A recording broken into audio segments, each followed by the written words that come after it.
Welcome to Strength Series with Jay. This show is about one thing, getting you strong. So join me as I lead you through 12 progressive workouts that will have you overcoming the impossible in no time. Welcome back to Strength Series with Jay. And this week, we're gonna really crank up the intensity and the complexity of our exercises. So you've come this far, it's time to start doing kettlebell swings, get up over the rings, and then build up to a Turkish get up. So Val's gonna set up here and show us what a kettlebell swing is. I'm gonna do a bit of chatting and talk you through it, and then she's gonna show another set. So Val's gonna do 10 kettlebell swings. You can see the parallels with the deadlifts we've done previously. I'd say move maybe a little more through your hips, slightly stiffer legs. Yeah, and really feel like you pre-stretch those hamstrings deep and snap out of it. Good. Powerful exhale at the top. Okay, so some important notes here before you start ballistically swinging this kettlebell. There's two things that are probably most important. You don't want to be moving through your spine at all. We went over that with the deadlift. So as you come down, there shouldn't be any rounding of your spine. We're trying to load your hips. And then as you come up, there shouldn't be any extension of your spine or kind of driving your hip bones forward. You just want to finish in that plank position. So it's going from Romanian deadlift position to plank position. So that's point one. Point two is to keep that kettlebell as close to your body as possible.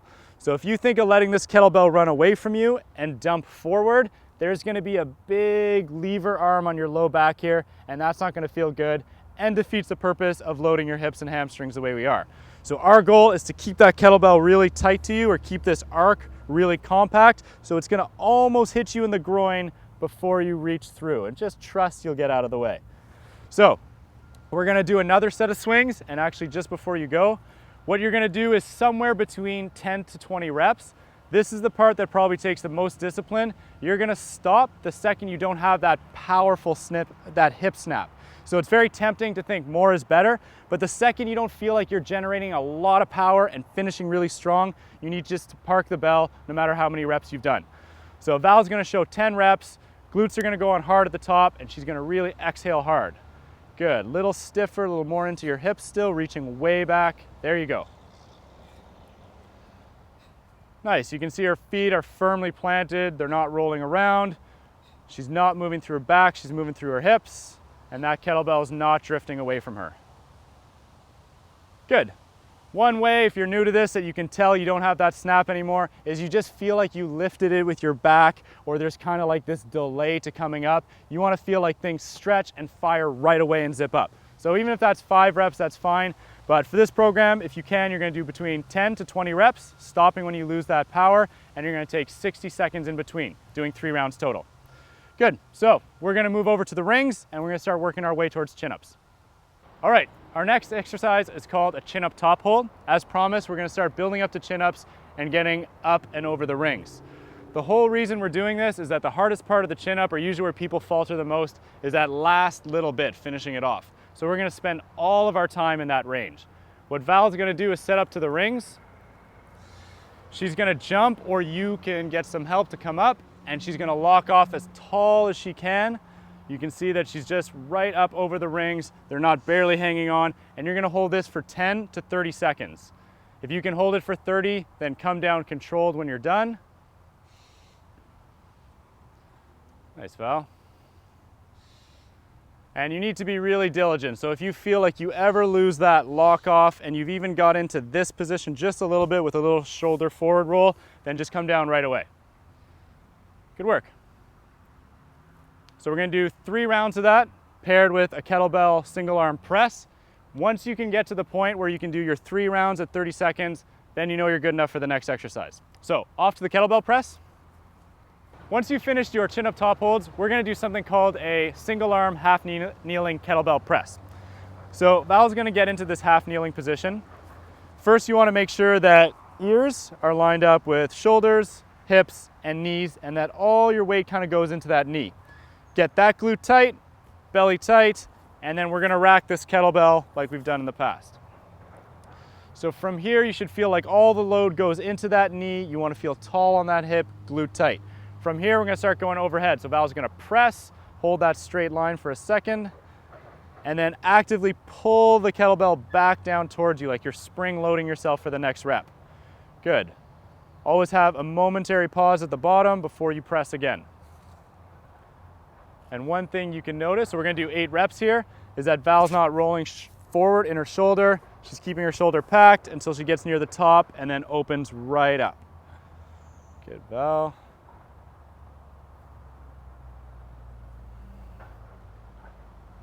So once you've done 8, you're not gonna take a rest between sides. You're gonna go straight to the other side.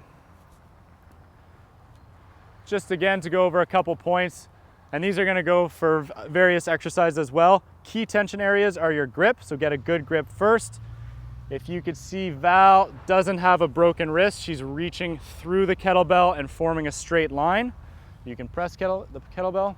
And so keep that tight grip, get right overhead, and then your belly should be tight and your glutes should be tight. If you've got those 3 points, chances are you're doing pretty well.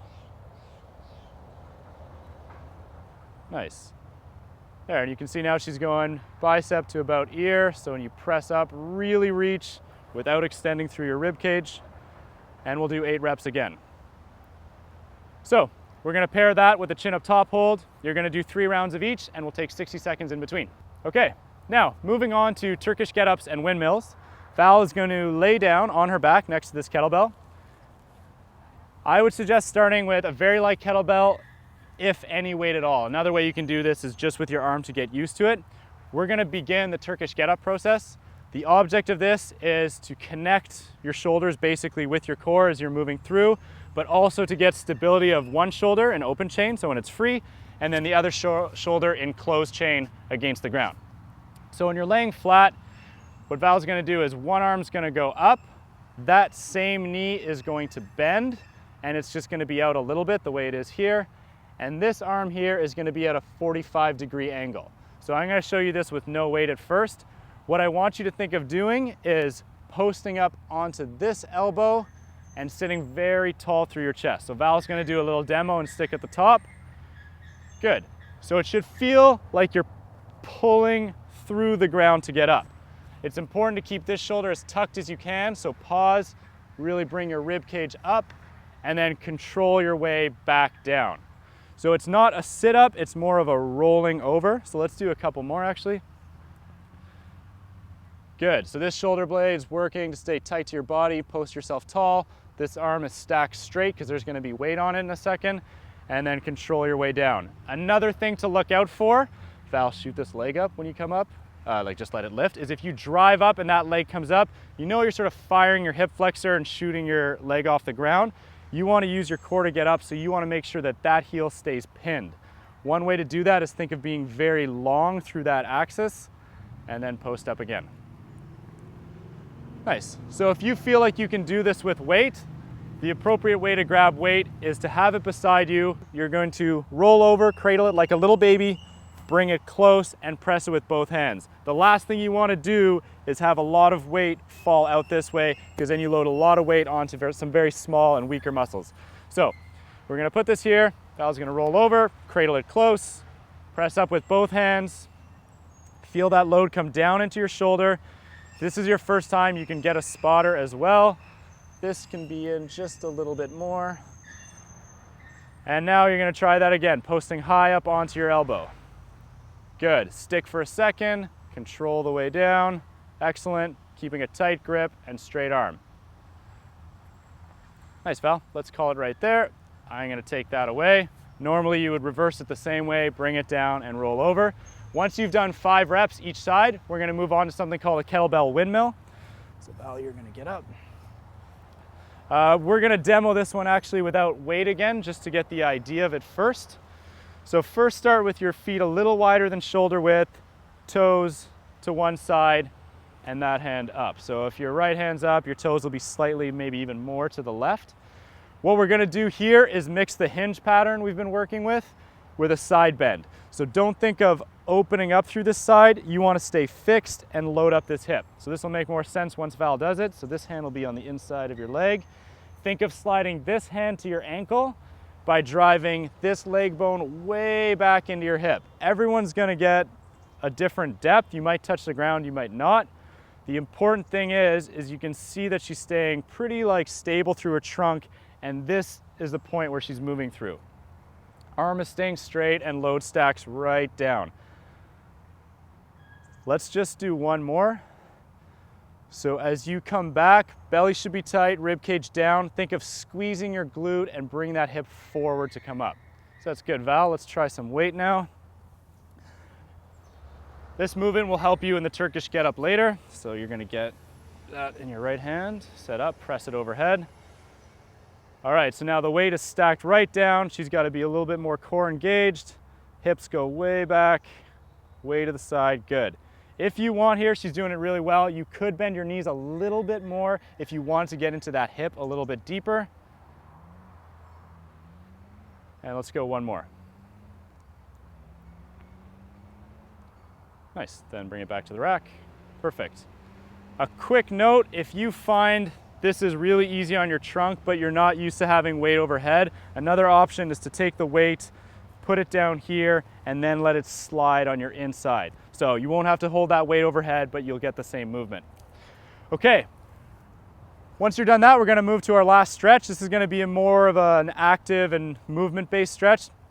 So this is called a thoracic bridge rotation. Again, building you up for a Turkish get-up once we put all the pieces together. What Val's gonna do is get in this all fours position, shoot her right foot through, bring her hips up, and open up that chest and reach overhead. Then come back and go other side. Can you hold right there for a sec? So you're gonna do 10 reps each side, holding the last for 10 seconds. The important thing is you should feel like you're opening through your upper back. I don't want you to feel vulnerable in your low back, and this shoulder is sucked right in, really corkscrewing and pushing the floor away from you. Make sure it's all really controlled. Take this one a lot slower. Good, come back and done. So it shouldn't feel high stress, it should feel moderately difficult, but you are gonna do 10 per side, and on that last one, hold for 10 seconds, breathing deep. All right, that's it for this week. Thanks for watching. We'll see you next time.